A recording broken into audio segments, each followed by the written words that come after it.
sont formés là-bas. Parfait. Voilà. Alors, Aziz, on enchaîne justement avec lui. Tout à fait. Il est 7h20, donc on démarre avec la chronique de Maman. C'est ça. Oui. Vous avez la parole. Eh bien, voilà, donc, chers téléspectateurs, bienvenue demain, 13 juin, au Grand Théâtre de Dakar pour le spectacle Histoire pas drôle de l'Afrique. Tout à fait. Voilà, je viens parler... Pourquoi Histoire pas drôle de l'Afrique? Ben, c'est parce que si c'est pour faire un jeu de mots, comme c'est un spectacle d'humour, histoire drôle, toujours, bon, c'est pour dire que c'est pas des histoires drôles, c'est un spectacle bien écrit, d'une tenue, avec une thématique bien donnée, c'est l'histoire de l'Afrique. En fait, je pars de la conférence de Berlin en 1884, où les puissants de l'époque se sont réunis pour se partager l'Afrique. Mais nous, on n'était pas là. Hein. Oui, non, on n'était pas là. C'est comme quand ta femme doit accoucher et puis on te dit tu restes dehors. Et c'est quand il y a l'accouchement, on vient te dire c'est un garçon. Alors que toi, tu attendais peut-être une fille. Donc, et c'est pour montrer en fait qu'aujourd'hui, en 2025, les problèmes qu'on a en Afrique, les causes sont aussi là-bas. Et c'est pas uniquement de leur faute, c'est de notre faute aussi. Parce qu'il y a eu ces frontières qui ont été tracées. Et puis, dès qu'on a créé l'Organisation de l'Unité africaine, l'article numéro 1, c'est de dire qu'on ne touche pas aux frontières. Intangibilité des frontières. Chacun veut être chef dans son petit village. C'est vrai. Et c'est comme ça qu'aujourd'hui, on se retrouve avec tout plein de problèmes. Mais comme c'est un spectacle d'humour, je veux faire rire les gens avec ça. Je veux faire rire les gens sur pourquoi le Togo, il est tout petit comme ça, comme un i. Pourquoi le Sénégal, on voit le Sénégal comme ça, puis il y a un trait d'union dedans. Voilà. Pourquoi. Et ainsi de suite, je parle aussi du Gondwana là-dedans, des élections au Gondwana, parce qu'on est le pays le plus démocratique au monde quand même. Hein. Il y a des élections chaque jour là-bas. Des élections tous les jours. On a inventé tout type d'élections. Par exemple, on a les élections surprises. Vous connaissez les élections surprises? Ces présidents fondateurs arrivent à la télé. Bonjour, chers téléspectateurs. Je vais vous donner la date des prochaines élections. C'était hier, j'ai gagné. J'ai gagné. Voilà. Parfait. Ouais. Et donc, il y a tout plein de sujets, d'actualités. En fait, je profite de ce spectacle pour que, enfin, on écoute ce que les Africains pensent du monde, ce que les Africains pensent de l'actualité en Afrique, de l'actualité aux États-Unis, de l'actualité en France, parce qu'on parle tout le temps de nous sans nous demander notre avis. On dit toujours, voilà, le narratif, celui qui contrôle le narratif contrôle le monde. Donc, en tant qu'Africain, je monte sur scène pour parler de ce qui se passe aujourd'hui. Réellement. Réellement. Je parle de l'AES, je parle des migrants, des phénomènes de migrants, parce qu'aujourd'hui, dès qu'on dit migrant, on voit un Africain, hein. Et puis dès que tu quittes ton pays, tu prends la Méditerranée, ben, tu perds. Tu n'as plus de nom, tu n'as plus de prénom, plus d'origine, tu n'es plus un homme, tu n'es plus une femme, tu es migrant. Tu es un migrant. Voilà, c'est une nouvelle race de migrants. Donc, voilà. Africain un regard africain sur l'Afrique. Sur l'Afrique, sur l'actualité, sur le monde. Les Africains, aujourd'hui, à chaque étape du monde, on change d'appellation. Quand on dit tirailleur sénégalais, on pense aux Africains. Même si tu es nigérien, tu es tirailleur sénégalais. Quand on dit travailleur immigré, c'est toujours les Africains. Quand on dit migrant, c'est les Africains. Quand il y a un Sénégalais qui est en France, qui a bac plus 18 et qui est neurochirurgien, qui sort dans la route à Paris, pour les gens, c'est un travailleur immigré. C'est ça. Mais tu as Pascal Français qui est un CAP qui travaille ici sur un chantier à Dakar, c'est un expatrié. C'est ça. C'est différent. Hein? Les termes changent selon la personne. Exactement. Et puis il y a des termes dans la langue française qu'on a l'impression qu'ils ont été créés pour nous. Quand on dit palabre. Palabre. C'est un terme français, mais dès qu'on dit palabre, c'est pour nous. Voilà. Faire palabre. Quand on prend par exemple Senghor, on prend Amadou Ampateba, Amadou Kourouma, c'est des écrivains qui écrivent en français. Mais quand vous allez dans une librairie en France, ils ne sont pas dans la littérature française, ils sont dans la littérature francophone. Francophone. Oui, c'est différent. C'est-à-dire quand tu lis leurs livres, tu entends l'accent. Wow. C'est différent. Donc, l'humour, aujourd'hui, nous devons essayer d'avoir un regard différent, de montrer aux gens la réalité, comment elle est, et apprendre un peu mettre la graine dans la tête des gens pour qu'ils voient le monde de manière à ce qu'ils le comprennent et puis qu'on se prenne en charge. Selon vous, c'est une arme, vous l'utilisez pour dénoncer des maux de la société? Oui, c'est une arme pour dénoncer les maux, mais surtout, moi, le plus essentiel pour moi, c'est d'abord de faire rire les gens. Et quand on fait rire les gens avec une thématique donnée, ça veut dire déjà, il y a cet amour qu'ils sentent qu'on a pour eux et qu'ils ont pour nous.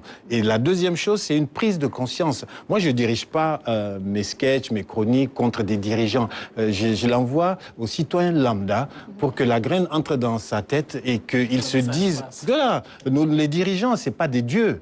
Ils ont été mis là par nous. Tout à fait. Au Sénégal, vous êtes une démocratie et j'applaudis des deux mains les Sénégalais qui ont une démocratie depuis des années. Et vous votez, vous mettez vos dirigeants à la tête du Sénégal et il y a ce devoir de redevabilité. Tout à fait. Voilà, on le voit. Tu as été mis là, tu as l'argent public et tu dois des comptes. Tu fais des actes, c'est au nom du peuple. Donc, le spectacle, l'humour sert à ça.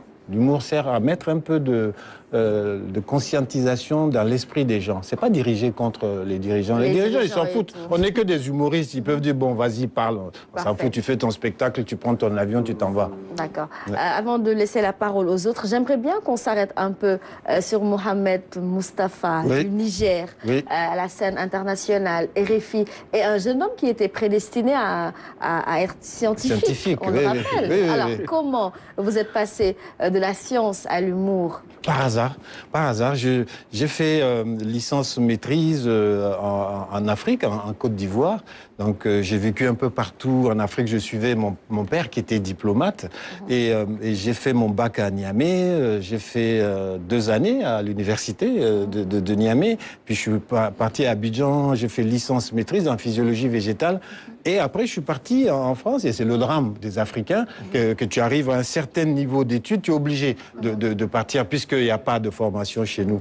Donc, pour faire une formation, un 3e cycle en physiologie végétale, le sujet de mon 3e cycle, c'était l'influence du stress hydrique sur la nutrition azotée des légumineuses. Voilà. Ouais, ça vous fait rire. Quand j'ai vu ça, j'ai changé, je suis devenu humoriste. Non, c'est complètement... Le sujet, c'est... L'influence du stress hydrique sur la nutrition azotée des légumineuses. Ah oui, déjà. Eh ben, c'était en fait, les légumineuses, c'est les seules plantes qui transforment l'azote gazeux. Ils le transforment dans le sol en azote solide. Ils enrichissent le sol. Les paysans africains l'ont compris, puisque dans les villages, ils viennent spontanément faire leur culture autour des arbres légumineuses, parce que le sol est enrichi.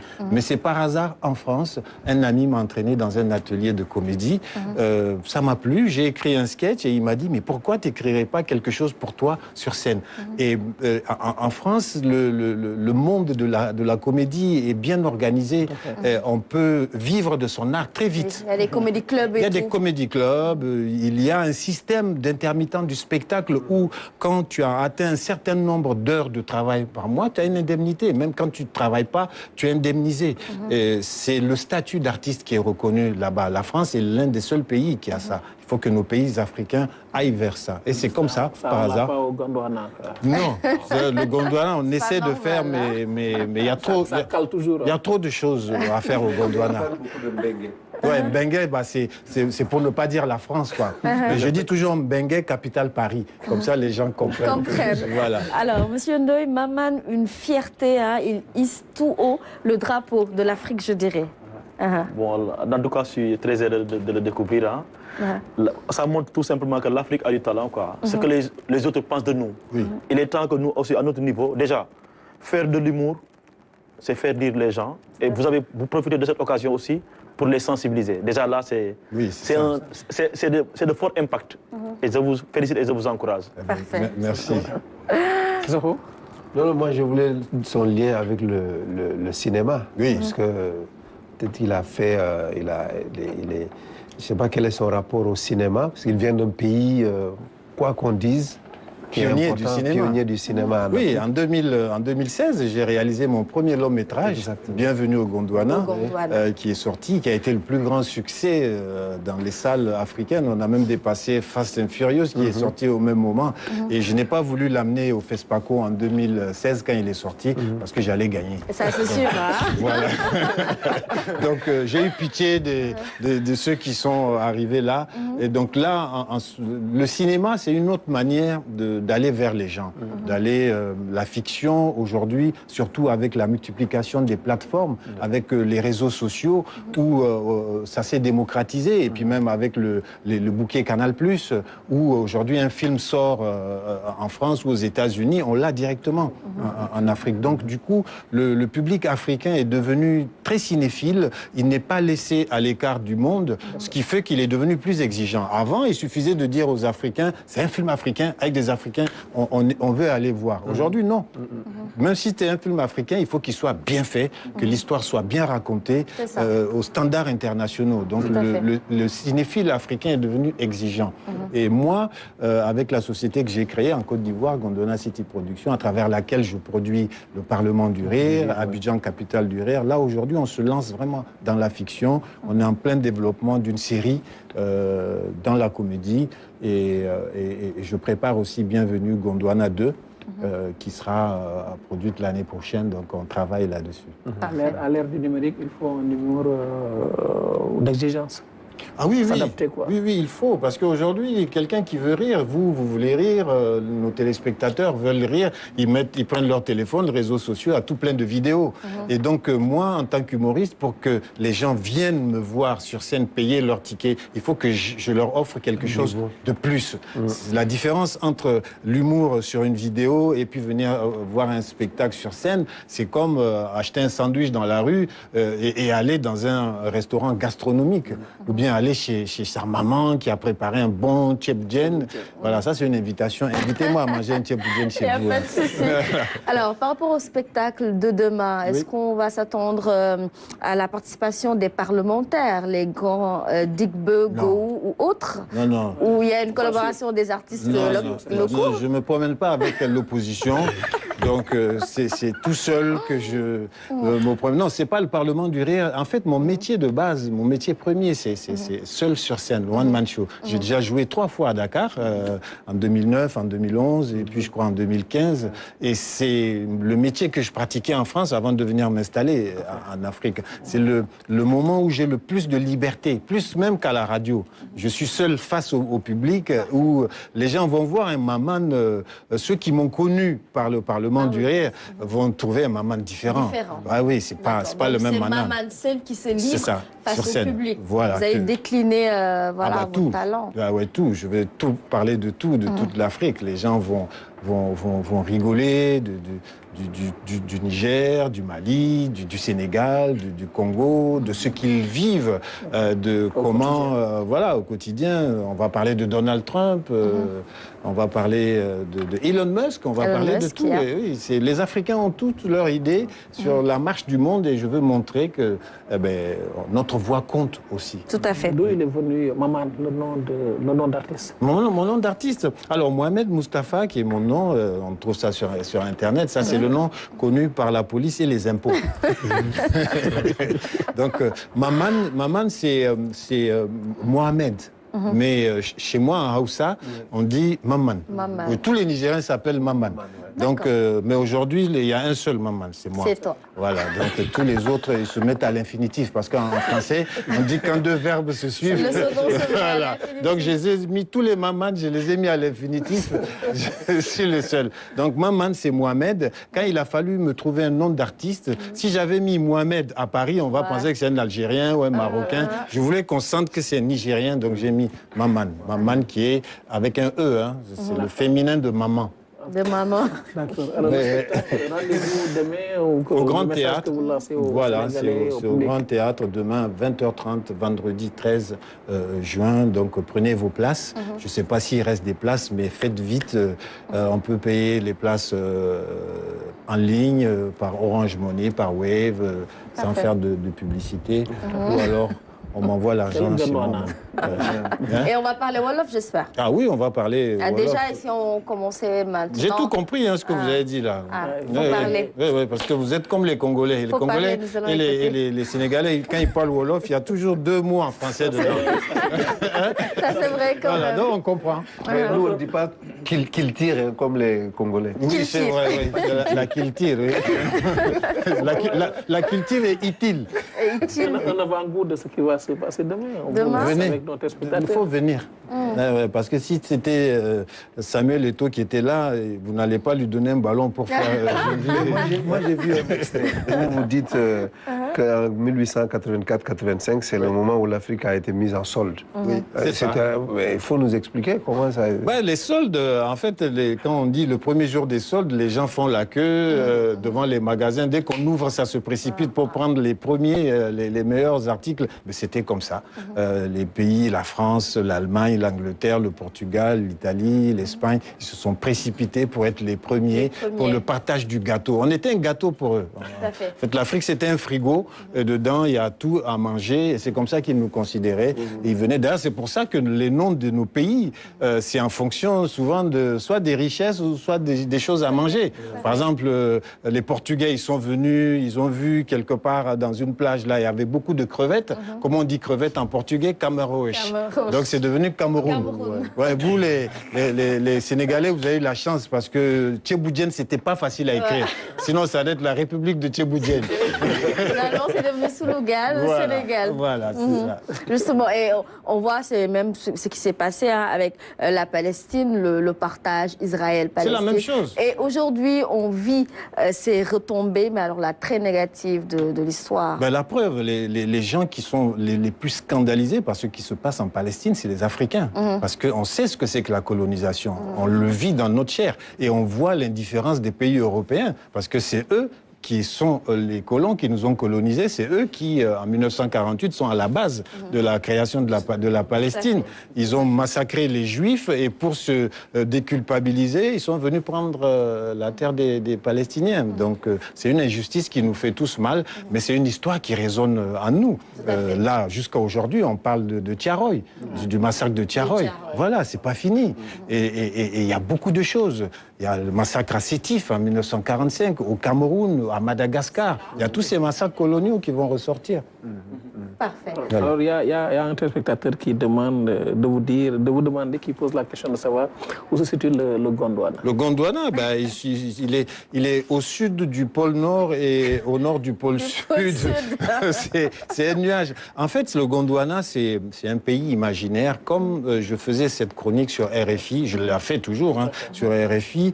RFI écouté dans le monde entier, dans tous les pays africains. Donc, je n'allais pas venir à une heure de grande écoute pour dire, voilà, je vais vous parler du Sénégal aujourd'hui, demain je vais vous parler de Côte d'Ivoire. Donc si je parle du Sénégal, peut-être les Congolais vont pas s'intéresser. Et puis les Sénégalais vont se sentir visés. Donc j'ai choisi un pays imaginaire qui concentre les points communs négatifs qu'on a en Afrique. Si aujourd'hui je dis au Gondwana il y a des trous dans les routes, il y a beaucoup de pays qui vont se sentir concernés. Au Gondwana aujourd'hui les jeunes fuient pour émigrer. Il y a beaucoup de pays africains. On a plein de points communs et le Gondwana est devenu, et c'était ça mon intention première, un repoussoir. C'est ce que je ne veux pas que nos pays africains deviennent. Un pays où il n'y a pas de justice, pas de liberté d'expression, pas d'école, pas d'hôpitaux, pas de démocratie, pas de route. Donc, il faut que le Gondwana devienne le Yafoy. Le Yafoy, le pays où tout va bien. Tout va bien. Le pays où tu appuies sur le bouton, il y a l'électricité, il n'y a pas de coupure d'eau, il y a la justice fiscale, la justice partout. C'est ça, le Yafoy. Et comme par magie. Exactement. Et pas Exactement. Merci. À qui on sait. Comme par magie, fort heureusement, ce pays est adopté par tous les Africains. Oui. Merci beaucoup, Monsieur Moustapha Maman. Oui, mais je suis déjà venu plusieurs fois au Sénégal. Aujourd'hui, c'est pour cette tournée. Il est un peu tôt, mais à midi aujourd'hui, je vais manger un bon tchébouhap. Tchébouillap. C'est hap, yap. Hap, c'est quoi? C'est yap. Yap, c'est le poulet, c'est ça? La viande. On met yap. Merci beaucoup. Je bois mon kenkeliba. Beaucoup de chance que ça soit la viande de la tabaski. C'est ça, exactement. Ah oui, la viande de tabaski. On a sacrifié le mouton. Alors, rendez-vous demain à 20h30 au Grand Théâtre de Dakar, Doudou Ndiaye Coumba Rose. Merci encore à vous. Un salut à tous les Gondouanais. Exactement. Merci. Alors, mbokk yi léegi nag ñu daal di waajal dikk nag ci la revue de la presse ci yaatal ñu ànd soxna Ramatoulaye Sarr moom it bokk na ci république boobee di Gonda nuyu nañ la Gondwana. Moi je dis Gonda simplement Rwanda. Je suis une Gondanaise hein.